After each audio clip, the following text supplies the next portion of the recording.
My question is, when someone is appreciating me and loving me, I know what that looks like. They're saying, you're great, I want to be with you, I want to spend more time with you, and it gives you that warm and fuzzy feeling inside. And even if I'm saying it to myself, I love myself, I'm so great, and I get that warm and fuzzy feeling inside.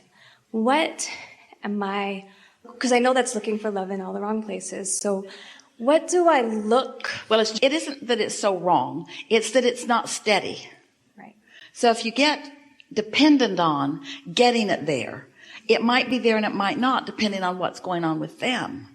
Where if you're looking for it from your inner being, where it's always there, then you always find it. So that's my question. If I don't have the words or the tangible, what am I looking for to feel that warm and fuzzy feeling from source? Well, here's a good way to identify it. And we started to say this, we started to ask it as a question at the end of what you were saying. Because you get that feeling when someone is holding you as their object of attention. But you also feel that way when you're holding someone else as your object of attention. In other words, when you find a reason to love someone or something, you always have source energy flowing through you. And so what does that feel like? It feels warm and fuzzy. So that might be the easiest way for you to figure out how to tap into that. Most people, and we understand, and you're absolutely right, when someone is in alignment and holding you as their object of attention and appreciating you, then all that source energy is flowing right through them, right to you. But you don't need someone else to flow it to you because your source is always flowing it directly to you too. But a really fast way for you to hook into that is by flowing it towards someone else. Most people are looking out there for someone to shine a positive, good feeling spotlight on them. But if instead you are looking for someone to shine it on, it always works for you. You just can't love and appreciate without syncing up. And you always feel good, don't you? Yeah. So when you say to look for love where it really is, that's the easiest way to do it, is to give the love yourself. Yes. And here's the law-based understanding behind that. The way you set your own tuner or your own receptor is by what you broadcast. So if you're appreciating, then you've set your tuner for that, and you're more likely to be appreciated. If you're criticizing, you've set your tuner for that, so you're more likely to be criticized. It's simple math. Okay, if I can just get a little bit more specific then. So there is someone in my life that I am eliciting. I know I'm causing a vibration. I'm causing the way that he's interacting with me. Well, you're rendezvousing at any rate. In other words, don't give yourself credit for what somebody else is doing, but acknowledge the part that you're playing in what's matching up. So if I just focus on, to get specific, he and I are seeing each other, but he has this fear of commitment. I know that I'm eliciting that from him. So if I just focus on... Well, do you have a fear of him running away? Then you are. So if I focus on loving him... Focus on him being here. Focus on him being here. In other words, he's wanting to say to you, hey, I'm right here. What's the problem? But you might not always be here. Okay. So I'm making this way too complicated then. The laws of the universe are very simple. You get what you think about. So what happens? Let's talk about relationships in this way.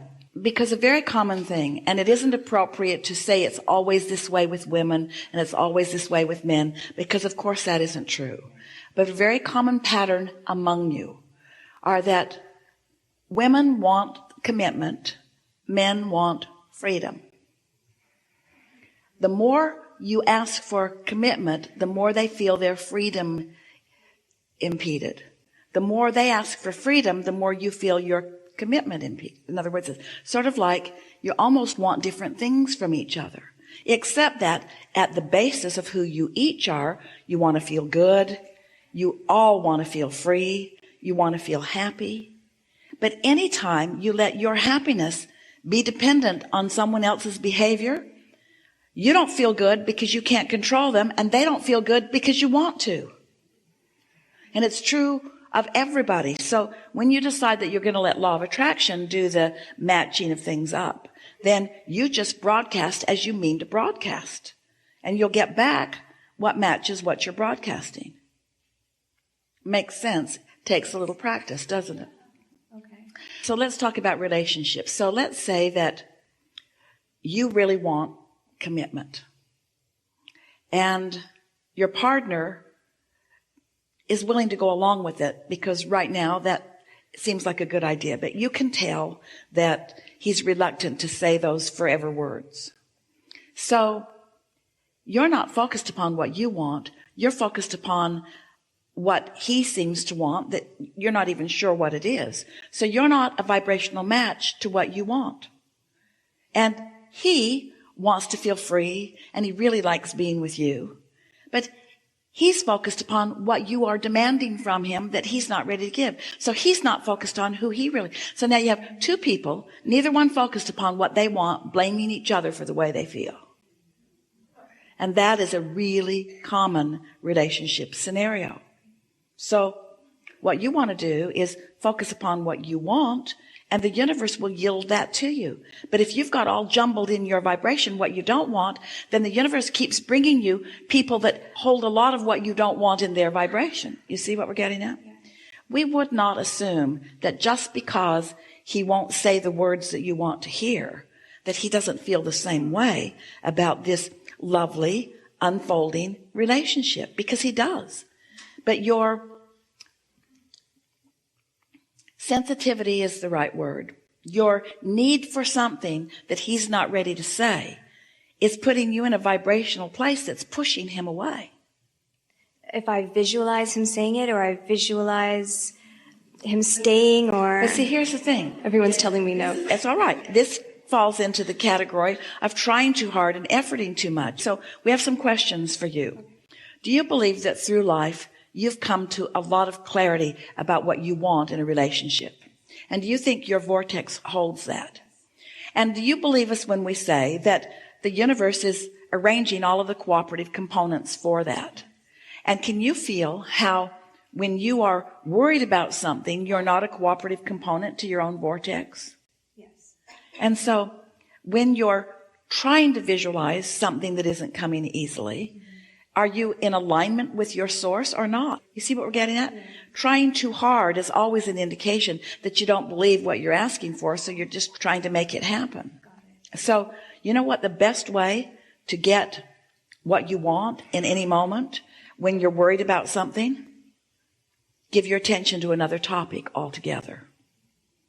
If you would focus upon the other aspects of your life, it would take the heat off that, so to speak. Because you've asked for it and it's been given. Now how are you going to let it in? You got to stop worrying about it in order to let it in. So I had done the 30-day challenge. What is the 30-day challenge? Or 30-day process. I kind of decided to just be happy for 30 days. It's a big price to pay. That's why you called it a challenge. All right. I'll do it if I have to. I'll be happy for 30 days. What possible good could come from that? But by the end of it, I had withdrawn from a lot of things that I was doing and just focused on things that, like you were saying before, just focused on doing things that made me happy. And by the end of it, I was so happy and in love with life and in love with myself. And then he came back and I went right back to where I was before. So I did distract myself, but somehow I just picked up where I left off. Well, it's time for another 30-day challenge. Okay.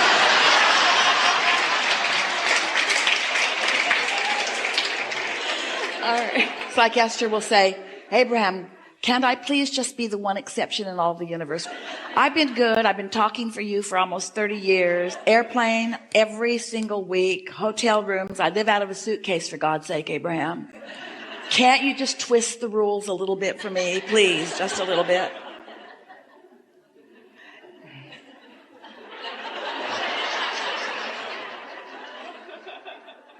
So tell us about that awful happiness that you discovered. Well, I think it's because when I'm alone, I'm in control of my vibration, but then I let other people... This is really good. When I introduce other people into the equation, it triggers something inside of me. It's the most important thing anyone has ever said. When I get off to myself, I do a better job of hooking up with my own resources. But when I'm with others, I fall into the pattern of trying to get the resources from them. Don't you just love that? Yeah. So get away, hook up to your resources, then dart in, and when that sucking sound starts coming, go screaming into the woods. You're doing really well. Just be easy about it, and don't ask someone else to be the reason for your happiness. Find happiness and then let them emphasize the happiness that you've found. That's the only way it works well. Because if you get dependent upon somebody else, they're going to get distracted. They're going to need to go to the bathroom. They're going to need to go to work sometimes. Just don't ask anyone to hold you as the source of energy flowing. Find your own source, and then others who have found theirs as well as you join together. Oh, it's really fun, isn't it? We are not suggesting for a moment that you haven't picked the right one. And the fact that you're having some negative emotion around it doesn't mean that either. Because this isn't really about him. It's about what you're doing with your own vibration. And not far from now, you're going to really appreciate his stubbornness. Because if he were just giving you everything that you want in every moment, he nearly is. If he were just giving you everything that you want, you'd have no reason to hook up to your own resources. You would just become dependent upon him till he gets hit by a truck. And then, just kidding. And then another, and then another, and then another, and then another. Isn't it a pattern that almost everyone has? It doesn't give you your empowerment. This receptive mode that we're talking about is not just receptive to ideas and receptive to inspiration. It's receiving of replenishment. So it's where your clarity comes from and your vitality, the resources and vibrational nutrients that your physical cells of your body are asking for. There's so much about that receptive mode that is beneficial to you. So this wonderful person is just giving you a reason to hook up with true resources. And then you can dance together in fun. Yeah? Really good. Thank you.